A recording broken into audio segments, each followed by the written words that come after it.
போயிட்டு reading part B questions எடுத்துக்கிறோம் அப்படின்னா அதுல 4 டைப்ஸ் ஆஃப் கொஸ்டின்ஸ் இருக்கணும். அது எதனால ப்ரொவைட் பண்றாங்க, ஒரு டைப்பையுமே பேசிக்கா நம்ம எப்படி டிஃபரன்ஷியேட் பண்றது, அண்ட் தென் அதுல ஸ்பெசிஃபிக்கா டீடைல் டைப் கொஸ்டின்னா என்னது, அதை எப்படி அப்ரோச் பண்றது, இது எல்லாமே டீடைலா நம்ம ப்ரீவியஸ் வீடியோல பார்த்துருந்தோம். அதோட கண்டினியூஷன் தான் இன்னைக்கு வீடியோ. ஸோ அதை பார்க்காதவங்க ஃபர்ஸ்ட் பார்த்துட்டு வந்துருங்க. பார்த்தவங்களுக்கு இன்னைக்கு நம்ம பர்பஸ் பேஸ்ட் கொஸ்டின் தான் டீடைலா டிஸ்கஸ் பண்ண போறோம். எக்ஸாக்டா பர்பஸ் பேஸ்ட் கொஸ்டினா என்னது, அதை எப்படி அப்ரோச் பண்றது, அண்ட் தென் ஒரு கொஸ்டின் பர்பஸ் பேஸ்ட் கொஸ்டின்னா நம்ம எப்படி ஐடென்டிஃபை பண்றது வித் எக்ஸாம்பிள்ஸ், அதை நம்ம டீடைலா பார்க்க போறோம். அதுக்கு முன்னாடி நீங்க இந்த சேனலுக்கு புதுசு அப்படின்னா, my name is Berlin from target nurse academy. Let's begin. முதலாவதா இந்த பர்பஸ் பேஸ்ட் கிளியரா உங்களுக்கு எக்ஸ்பிளைன் பண்றதுக்காக இந்த வீடியோவையுமே நம்ம யூஸ்வலா பண்றது மாதிரி ஒரு 4 செக்மெண்ட்ஸா நம்ம ஸ்பிளிட் பண்ணிக்கலாம். ஃபர்ஸ்ட் வந்து பர்பஸ் பேஸ்ட் கொஸ்டின் அப்படின்னா என்ன அப்படிங்கறத டீடைலா பார்க்க போறோம். அதுக்கப்புறமா இந்த பர்பஸ் பேஸ்ட் கொஸ்டின் எப்படி அப்ரோச் பண்றது, அண்ட் தென் ஒரு கொஸ்டின் அவங்க ப்ரொவைட் பண்ணியிருக்காங்க அப்படின்னா அது பர்பஸ் பேஸ்ட் கொஸ்டின் தான் அப்படிங்கறத நம்ம எப்படி ஐடென்டிஃபை பண்றது, ஃபைனலா அது எல்லாமே ஒரு எக்ஸாம்பிள் மூலமா நம்ம ப்ராக்டிக்கலா அப்ளை பண்ணி பார்க்க போறோம்.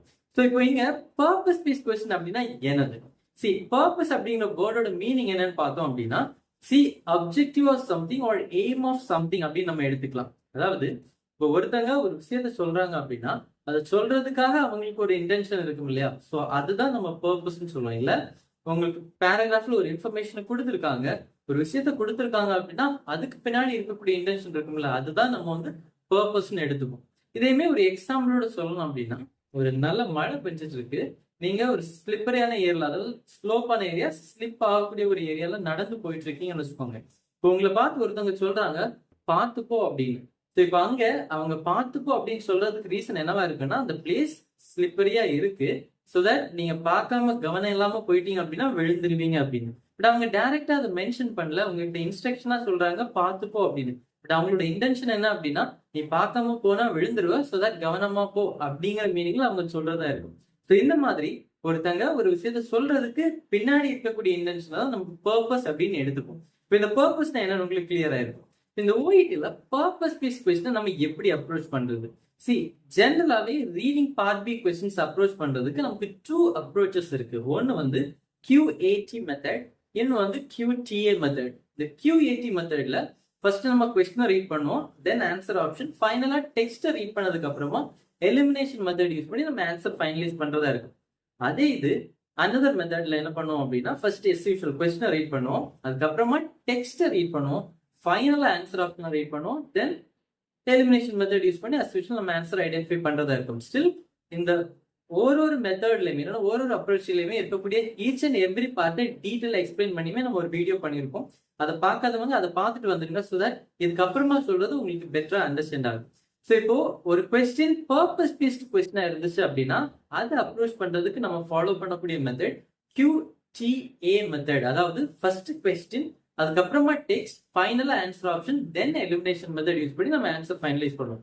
இப்போ நீங்க கேட்கலாம் எதனால நம்ம அப்படி பண்ணணும், ஃபர்ஸ்ட்ல எதனால நம்ம வந்து கொஸ்டின்ஸ்ல இருக்கக்கூடிய கீவேர்டு அண்ட் தென் ஆன்சர் ஆப்ஷன்ஸ்ல இருக்கக்கூடிய கீவேர்ட் எல்லாம் மார்க் பண்ண வேண்டாமா, ஸோ அதை எதனால ரீட் பண்ண வேண்டாம் அப்படின்னு நீங்க கேட்கலாம். இந்த ரீசன் என்ன அப்படின்னா, இங்க பர்பஸ் பேஸ்ட் கொஸ்டின் அப்படிங்கிறது நான் ஆல்ரெடி சொல்லிட்டேன். பர்பஸோட மீனிங்கே ஒரு விஷயத்தை அவங்க ப்ரொவைட் பண்ணியிருக்காங்க அப்படின்னா அவங்க எதுக்காக கொடுத்துருக்காங்க, அவங்களோட இன்டென்ஷனா நம்ம ஆன்சரா சூஸ் பண்ணுவோம். ஸோ இப்போ இந்த மாதிரி கொஸ்டின்ஸ் அப்ரோச் பண்ணும்போது அதோட answers most of the time டைரக்டா நம்ம பேசேஜ்ல அவங்க இல்லைன்னா பேராகிராஃப்ல அவங்க கொடுத்துருக்கக்கூடிய இன்ஃபர்மேஷன்ல இருந்து நம்ம எடுத்துக்கிறதா இருக்காது. அதை ஓவரால் அண்டர்ஸ்டாண்ட் பண்ணி தான் நீங்க ஆன்சர் பண்றதா இருக்கும். ஸோ அதனால நீங்க ஃபர்ஸ்ட்ல இப்போ கொஸ்டின்ல இருக்கக்கூடிய கீவேர்டு அண்ட் தென் ஆன்சர் ஆப்ஷன்ல இருக்கக்கூடிய கீவேர்ட்ஸ் எல்லாம் மார்க் பண்ணாலுமே அது சம்டைம்ஸ் நம்ம ப்ராக்டிக்கலா அப்ளை பண்ண மாட்டோம். பட் இதே இது வந்து அதர் கொஸ்டின், இப்போ லாஸ்ட் டைம் நம்ம பார்த்துருந்தோம், டீடைல் பேஸ்ட் கொஸ்டினா இருந்துச்சு அப்படின்னா கொஸ்டின்ல இருக்கக்கூடிய கீவேர்ட் அண்ட் தென் ஆன்சர் ஆப்ஷன்ல இருக்கக்கூடிய கீவேர்ட்ஸ் எல்லாமே மார்க் பண்ணுவோம். ஏன்னா அந்த கீவேர்ட்ஸ் ரிலேட்டட் இன்ஃபர்மேஷன் பேராகிராஃப்ல வந்துச்சு அப்படின்னா நீங்க அதை வந்து அங்க நோட்டிஃபை பண்ணி வைக்கலாம். ஸோ தட் திரும்ப எலிமினேஷன் மெத்தட் யூஸ் பண்ணும்போது திரும்ப அந்த பேராகிராஃப் ரீட் பண்ண வேண்டிய தேவையில்லை. எங்க அந்த ஆன்சர் ஆப்ஷன் ரிலேட்டட் இன்ஃபர்மேஷன் கொடுத்துருக்காங்களோ டைரக்டா அங்கேயே போய் ஆன்சரை வந்து ஃபைனலைஸ் பண்ணிக்கலாம். ஸோ இது வந்து இங்க பர்பஸ் பேஸ்ட் கொஸ்டினுக்கு டைரக்டா அப்ளிகபிள் ஆகாது. அதனாலதான் பர்பஸ் பேஸ்ட் கொஸ்டினா இருந்துச்சுன்னா எப்பவுமே ஃபர்ஸ்ட் கொஸ்டினை ரீட் பண்ணி அண்டர்ஸ்டாண்ட் பண்ணிக்கோங்க, தென் டெக்ஸ்ட்டை ரீட் பண்ணிக்கோங்க, தென் ஆன்சர் ஆப்ஷன்ஸ் ப்ராப்பரா ரீட் பண்ணி எலிமினேஷன் மெத்தட் யூஸ் பண்ணி நம்ம ஆன்சர் ஆப்ஷனை ஃபைனலைஸ் பண்றதா இருக்கும். இப்போ என்ன அப்ரோச் யூஸ் பண்றோம் அப்படிங்கறது உங்களுக்கு கிளியரா இருக்கும்.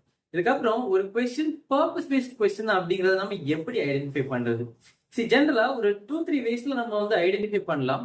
பட் ஒன் அட்வான்டேஜ் என்ன அப்படின்னா, அதாவது பர்பஸ் பேஸ்ட் கொஸ்டினுக்கு மட்டும் நம்ம ஓஇடி பெர்ஸ்பெக்டிவ்ல பாக்குறோம் அப்படின்னா, மோஸ்ட்லி அந்த கொஸ்டின்ல அதாவது நீங்க ரீட் பண்ணக்கூடிய கொஸ்டின்ல அவங்க கொடுத்துருக்கக்கூடிய கொஸ்டின்ல பர்பஸ் அப்படிங்கிற வேர்டே அவங்க டைரக்டா மென்ஷன் பண்ணியிருப்பாங்க.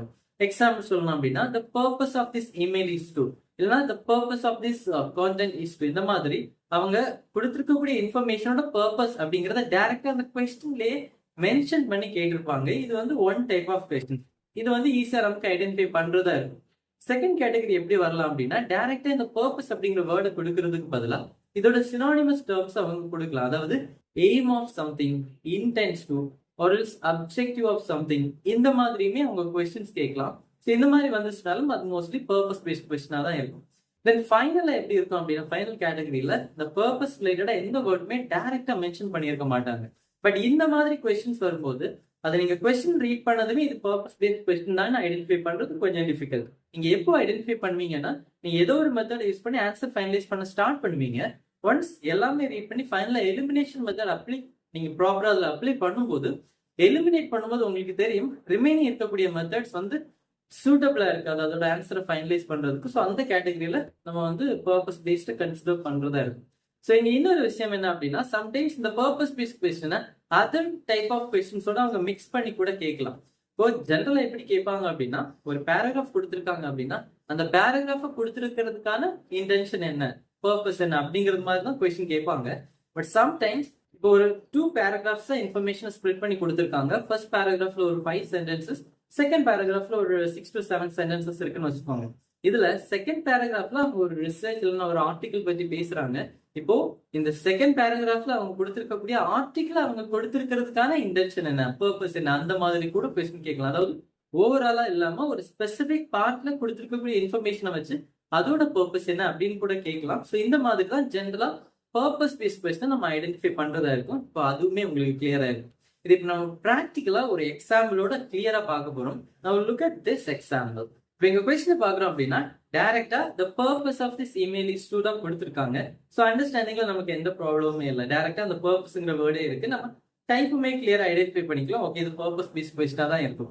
அதுக்கப்புறமா நம்ம ஆல்ரெடி பார்த்துருந்தோம், பர்பஸ் பேஸ்ட் கொஸ்டினா இருந்துச்சுன்னா அதுக்கு நம்ம ஃபாலோ பண்ணக்கூடிய அப்ரோச் என்னன்னா, ஃபர்ஸ்ட் கொஸ்டின் ரீட் பண்ணதுக்கு அப்புறமா பேராகிராஃப் ரீட் பண்ணிட்டு தான் ஆன்சர் ஆப்ஷன் ரீட் பண்ணி எலிமினேஷன் மெத்தட் மூலமா நம்ம ஆன்சர் ஆப்ஷன் ஃபைனலைஸ் பண்றதா இருக்கும். ஸோ தட் இப்போ டைரக்டா டெக்ஸ்ட்டுக்கு மூவ் ஆகுறோம் அப்படின்னா, ஸோ இங்க டாப்ல பாத்தீங்க அப்படின்னா டு ஆல் ஸ்டாஃப் கொடுத்துருக்காங்க. ஸோ இட் மீன்ஸ் இந்த இமெயில் யாருக்கு சென்ட் பண்ணியிருக்காங்கன்னா எல்லா ஸ்டாஃப்ஸையுமே கன்சிடர் பண்ணி தான் அவங்க சென்ட் பண்ணியிருக்காங்க. அதுக்கு கீழே சப்ஜெக்ட் கொடுத்துருக்காங்க.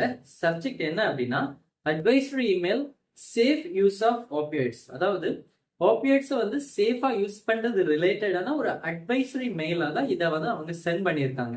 அது கீழே பாக்குறோம் அப்படின்னா, in August an alert was issued on the safe use of opioids in hospital. August மந்த்ல ஆப்பியாய்ட்ஸ் ஹாஸ்பிட்டல்ல சேஃபா எப்படி யூஸ் பண்ணணும் அப்படிங்கிறது ரிலேட்டடா ஒரு அலர்ட் வந்து இஷ்யூ பண்றாங்க. அதுக்கப்புறமா this reported the incidence of respiratory depression among post-surgical patients to an average 0.5%. Thus, for every 5,000 surgical patients, 25 will experience respiratory depression. It means, so இப்போ இந்த இமெயில்ல இன்னொரு இன்சிடென்ட் வந்து அவங்க மென்ஷன் பண்ணியிருக்காங்க. என்ன அப்படின்னா, respiratory depression among post surgical patient வந்து ஒரு 0.5% ஆயிருக்கு. அதையுமே எக்ஸாம்பிளோட சொல்றாங்க. அதாவது ஒரு 5,000 சர்ஜிக்கல் பேஷண்ட்ஸ் நம்ம எடுத்துக்கிறோம் அப்படின்னா அதுல 25 பேஷண்ட்ஸ் வந்து ரெஸ்பிரேட்டரி டிப்ரெஷன் எக்ஸ்பீரியன்ஸ் பண்றாங்க. அடுத்த சென்டென்ஸ் ஆகுறோம் அப்படின்னா, failure to recognize respiratory depression and institute timely intervention can lead to cardiopulmonary arrest resulting in brain injury or death. அதாவது கரெக்டான டைம்ல இந்த ரெஸ்பிரேட்டரி டிப்ரெஷன் அப்படிங்கறத வந்து ஐடென்டிஃபை பண்ணல, இல்ல அதுக்கு ப்ராப்பரான ட்ரீட்மெண்ட் டைம்ல கரெக்ட் டைம்ல வந்து நம்ம இனிஷியேட் பண்ணல அப்படின்னா அதனால cardiopulmonary arrest or else brain injury, even டெத்தே கூட வந்துடலாம் அப்படின்னு கொடுத்துருக்காங்க. ஸோ நெக்ஸ்டா a retrospective multi-centered study of 14,720 cardiopulmonary arrest cases showed that 44% were respiratory related and more than 35% occurred on the general cap floor. It means முன்னாடி அவங்க conduct பண்ண research ரிலேட்டடா ஒரு ஸ்டடி பண்றாங்க. அதுல வந்து எஸ்பெஷலி 14,720 கார்டியோபல்மனரி அரெஸ்ட் கேசஸை வந்து அவங்க அனலைஸ் பண்றதுல அவங்க ஒரு விஷயத்தை ஐடென்டிஃபை பண்றாங்க. என்ன அப்படின்னா அதுல 44% வந்து ரெஸ்பிரேட்டரி ரிலேட்டட் ப்ராப்ளம் அப்படின்னும், அதுலயுமே 35% எக்ஸாக்டா ஜெனரல் கேட் ஃப்ளோர்ல தான் நடந்திருக்கு அப்படின்னு கொடுத்திருக்காங்க. இந்த நெக்ஸ்ட் சென்டென்ஸ் பார்க்கிறோம் அப்படின்னா, it is therefore recommended that post-operative patients now have continuous monitoring instead of spot checks of both oxygenation and ventilation. So இந்த இன்சிடென்டால என்ன பண்றாங்க அப்படின்னா, ஸோ ஒரு சேஞ்ச் கொண்டு வராங்க.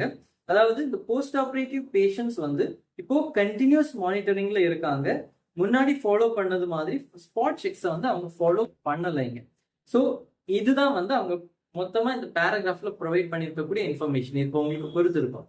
இதுக்கப்புறமா நம்ம என்ன பண்ண போறோம் அப்படின்னா, ஒரு ஆன்சர் ஆப்ஷன்ஸையும் நம்ம எடுத்து இங்க கொடுத்துருக்கக்கூடிய இன்ஃபர்மேஷனோட ப்ராப்பரா கம்பேர் பண்ணி அதை எலிமினேட் பண்ணி ரைட் ஆன்சர் வந்து ஐடென்டிஃபை பண்ண போறோம். ஸோ நம்ம லாஸ்ட்ல இருந்து ஸ்டார்ட் பண்ணுவோம். Let's look at the last answer option. இப்போ கடைசி ஆன்சர் ஆப்ஷனை பார்க்குறோம் அப்படின்னா, remind staff about procedure for administering drugs. அதாவது ட்ரக்ஸை எப்படி அட்மினிஸ்டர் பண்ணணும் அப்படிங்கிற ப்ரொசீஜர்ஸ் தான் இங்க அவங்க மொத்தமா எக்ஸ்பிளைன் பண்ணியிருக்காங்க அப்படின்னு கொடுத்துருக்காங்க. பட் எந்த ப்ரொசீஜரையுமே அவங்க டைரக்டா இங்க சொல்லல. ஸோ இந்த ஆன்சர் ஆப்ஷன் நம்ம டைரக்டா எலிமினேட் பண்ணிக்கலாம், ஏன்னா அது ரிலேட்டடான இன்ஃபர்மேஷன் இல்லை. அதுக்கப்புறமா மேல போறோம் அப்படின்னா, அதாவது ஃபர்ஸ்ட் ஆன்சர் ஆப்ஷன் எடுத்துப்போம். Report on a rice in post surgical complications. இப்போ என்ன சொல்ல வராங்கன்னா, இந்த இமெயிலோட பர்பஸ் என்னன்னா, போஸ்ட் சர்ஜிக்கல் காம்ப்ளிகேஷன்ஸ் அப்படிங்கிறது அதிகமா இருக்கு, இதை ரிப்போர்ட் பண்றதுக்காக தான் கொடுத்துருக்காங்க இந்த இமெயில் அப்படின்னு சொல்ல வராங்க. பட் இது கரெக்டா இல்லையான்னு பாக்குறதுக்கு முன்னாடி இது ரிலேட்டடா ஏதாவது இன்ஃபர்மேஷன் இருக்கான்னு செக் பண்ணிப்போம். ஈவன் அவங்க ரைஸ் ரிலேட்டடா சொல்லல, பட் இன்சிடென்ட் சொல்ல வராங்க. அதாவது நீங்க ஃபர்ஸ்ட் சென்டென்ஸ் பாக்குறீங்க அப்படின்னா, this reported the incidence of respiratory depression among surgical patients to an average of ஒரு டேட்டா கொடுத்துருக்காங்க. அங்க அது கீழே வந்து ஒரு மல்டி சென்டர் ஸ்டடியோட டேட்டாவுமே கொடுத்துருக்காங்க. இங்க ரெண்டுலயுமே அவங்க ஸ்பெசிபிக்கா, அதாவது இந்த கேசஸ் வந்து ரைஸ் ஆயிட்டு இருக்கு அப்படிங்கிற மீனிங்ல எந்த இன்ஃபர்மேஷனுமே சொல்லல. டைரக்டா ஃபேக்சுவல் டேட்டாஸ் தான் அவங்க ப்ரொவைட் பண்ணியிருக்காங்க. ஸோ நீங்க ரைஸ் அப்படிங்கிறது வந்து கரெக்டா இருக்காது. பட் போஸ்ட் சர்ஜிக்கல் காம்ப்ளிகேஷன்ஸ் தான் அவங்க ரிப்போர்ட் பண்றாங்கன்னு வேணா நம்ம எடுத்துக்கலாம். ஸ்டில் இதை நம்ம கன்ஃபார்ம் பண்றதுக்கு முன்னாடி இது கூட சம் நாட் ரிலேட்டடா இருக்கிறதுனால இதை வச்சுப்போம். நெக்ஸ்ட் ஆன்சர் ஆப்ஷன்ஸையுமே நம்ம பார்த்துட்டு we can finalize the answer. இப்போ ஆன்சர் ஆப்ஷன் பி பார்க்குறோம் அப்படின்னா, explain the background to a change in patient care. இப்போ டைரக்டா இது ரிலேட்டடா ஏதாவது இன்ஃபர்மேஷன் நீங்க சொல்லியிருக்காங்களான்னு கேட்டா எதுவுமே சொல்லல. அதாவது பேஷண்ட் கேரை பற்றி டைரக்டா, அதாவது இது இப்படி இருந்ததுனால இப்படி சேஞ்ச் ஆயிருக்கு அப்படிங்கிறது மாதிரி டைரக்டா அவங்க சேஞ்ச் அப்படிங்கிற வேர்டையுமே கூட அவங்க மென்ஷன் பண்ணல. பட் ஸ்டில் இது கூட கனெக்டடா இருக்குமான்னு கேட்டா, இங்க ஒரு விஷயம் நீங்க ப்ராப்பரா அண்டர்ஸ்டாண்ட் பண்ணிக்கணும். என்ன அப்படின்னா, பர்பஸ் பேஸ்ட் கொஸ்டின் அப்படின்னாலே அவங்க கொடுத்துருக்கக்கூடிய ஓவரால் இன்ஃபர்மேஷனை அண்டர்ஸ்டாண்ட் பண்ணி அதுக்கு பின்னாடி என்ன ரீசன் இருக்கு அப்படிங்கறதான் நம்ம பேஸா வச்சு ஆன்சர் சூஸ் பண்றதா இருக்கும். இப்போ நீங்க ஃபைனலா பாக்குறீங்க அப்படின்னா, ஃபைனலா பாக்குறதுக்கு முன்னாடி ஓவராலா எடுத்துக்கிறோம் அப்படின்னா, ஸோ இனிஷியலா அவங்க ஒரு ப்ராப்ளத்தை வந்து அட்ரஸ் பண்றாங்க about this respiratory depression and then safe use பத்தி அவங்க இனிஷியலா ஒரு ப்ராப்ளத்தை அட்ரஸ் பண்றாங்க. அது ரிலேட்டடா சம் ஃபேக்சுவல் இன்ஃபர்மேஷன்ஸை வந்து ஃபர்தரா ப்ரொவைட் பண்றாங்க. இது மூலமா கடைசி சென்டென்ஸ் பார்த்தீங்க அப்படின்னா, ஸோ அவங்க கிளியரா சொல்ல வராங்க என்னன்னா, it is therefore recommended that post-operative patients now have continuous monitoring. So இந்த ப்ராப்ளம் எல்லாம் இருக்கிறதுனால போஸ்ட் ஆப்ரேட்டிவ் பேஷண்ட்ஸ்க்கு இப்போ கண்டினியூஸ் மானிட்டரிங் அப்படிங்கறது ப்ரொவைட் பண்றாங்க. தென் முன்னாடி அவங்க ஸ்பாட் செக்ஸ் ப்ரொவைட் பண்ணியிருந்தாங்க. ஸோ அதை விட அப்படிங்கிற மாதிரி கம்பேர் பண்ணி கொடுத்துருக்காங்க. ஸோ தட் அவங்க ரிமைனிங் இன்ஃபர்மேஷன், அதில் ஃபேக்சுவலா கொடுத்துருக்கக்கூடிய இன்ஃபர்மேஷன் மூலமா அவங்க என்ன சொல்ல வராங்க அப்படின்னா, ஸோ இந்த பேஷண்ட் கேர் யூஸ்வலா அவங்க ப்ரொவைட் பண்ணிட்டு இருக்கிறதுல வந்து சம் சேஞ்சஸ் வேணும். ஸோ அதுக்காக தான் இந்த ஃபேக்சுவல் டீடைல்ஸை வந்து அவங்க ப்ரொவைட் பண்றதா இருக்கு. ஸோ இப்போ இதை தான் நம்ம பர்பஸ்ன்னு எடுத்துப்போம். அதாவது இப்போ still first answer option second answer ஆப்ஷன்ஸையுமே நம்ம கம்பேர் பண்றோம்னா, ஃபர்ஸ்ட் ஆன்சர் ஆப்ஷன் பார்க்கும்போது ரைஸ் ரிலேட்டடா அவங்க எந்த இன்ஃபர்மேஷனுமே சொல்லல. பட் இப்போ செகண்ட் ஆன்சர் ஆப்ஷன் எடுக்கிறோம் அப்படின்னா, அவங்க பேக்ரவுண்ட் இன்ஃபர்மேஷன் கொடுத்துருக்காங்க. ஃபைனலா பேஷண்ட் கேர்லயுமே சம் சேஞ்சஸ் கொண்டு வந்திருக்காங்க. ஸோ தட் இப்போ நம்ம எடுத்துக்கலாம், இந்த ஓவரால் இமெயில் அப்படிங்கிறது வந்து it explains the background to a change in patient care. Patient கேர்ல அவங்க ஒரு சேஞ்ச் கொண்டு வர்றதுக்காக வேண்டிதான் இந்த இமெயிலை ப்ரொவைட் பண்ணியிருக்காங்க அப்படின்னு நம்ம ஃபைனலைஸ் பண்ணிக்கலாம். ஸோ இப்போ இந்த மாதிரி தான் நம்ம பர்பஸ் பேஸ்ட் கொஸ்டினுக்கு ஆன்சர் பண்றதா இருக்கு. இப்போ நான் ஃபர்ஸ்ட் சொன்ன ஸ்டோரியை உங்களால இது கூட டைரக்டா கனெக்ட் பண்ண முடியும்னு நம்புறேன். அதாவது நீங்க ஸ்லிப் ஆகக்கூடிய ஒரு பிளேஸ்ல நடந்து போயிட்டு இருக்க போது உங்ககிட்ட ஒருத்தங்க சொல்றாங்க பார்த்து போங்க அப்படின்னு. அதோட ரீசன் பார்க்காம போனா நீங்க விழுந்துடுவீங்க அப்படின்னு. சிமிலர் டு தட், இப்போ இங்க இந்த ஆன்சர் ஆப்ஷன்ஸ் பாக்குறோம் அப்படின்னா சேஞ்ச் இன் பேஷண்ட் கேர் ரிலேட்டடா அவங்க டைரக்டா இந்த இன்ஃபர்மேஷனுமே சொல்லல. பட் நீங்க மொத்தமா எடுத்துக்கிறோம் அப்படின்னா சம் ஃபேக்சுவல் அதாவது ஒரு ப்ராப்ளத்தை இன்ட்ரடியூஸ் பண்றாங்க, then some factual information provide பண்றாங்க, ஃபைனலா பேஷண்ட் கேர் வந்து சேஞ்ச் ஆனதா சொல்றாங்க. இட் மீன்ஸ் அந்த பேஷண்ட் கேர் சேஞ்ச் ஆகிறதுக்காக தான் அந்த ஃபேக்சுவல் இன்ஃபர்மேஷன் நம்ம கொடுத்துருக்காங்கிற மீனிங்ல நம்ம எடுத்துக்கலாம். ஸோ இப்போ எந்த பர்பஸ் பேஸ்ட் கொஸ்டினை நீங்க அப்ரோச் பண்ணாலும் இதே லாஜிக்ல தான் நீங்க லைக் அந்த கொஸ்டின் அப்ரோச் பண்றதா இருக்கு. இங்க இருக்கக்கூடிய ரிமைனிங் 2 ஆன்சர் ஆப்ஷன்ஸ் நம்ம டைரக்டா எடுத்துக்க முடியாது. ஏன்னா ஓவராலா இந்த பர்பஸ் அப்படிங்கிறது வந்து ஃபர்ஸ்ட் ஆன்சர் ஆப்ஷனோட டைரக்டா கனெக்டடா இல்லை. ரைட். ஸோ இந்த மாதிரி தான் நீங்க ஆன்சர் பண்றதா இருக்கு. ஸ்டில் இது உங்களுக்கு ஃபர்தரா கிளாரிஃபை ஆகிறதுக்காக வேண்டி கண்டிப்பா நீங்க மெட்டீரியல்ஸ் பல மெட்டீரியல்ஸ் இப்படி ப்ராக்டிஸ் பண்றதா இருக்கும். But still, mostly you can find at least 1 or 2 questions in the part B and part C section which is related to this purpose-based question. Mostly, நான் இப்போ ஆல்ரெடி அதை கிளியரா உங்ககிட்ட எக்ஸ்பிளைன் பண்ணிட்டேன். இப்போ எப்படி நம்ம ஐடென்டிஃபை பண்றதுன்னு அப்படி கூட.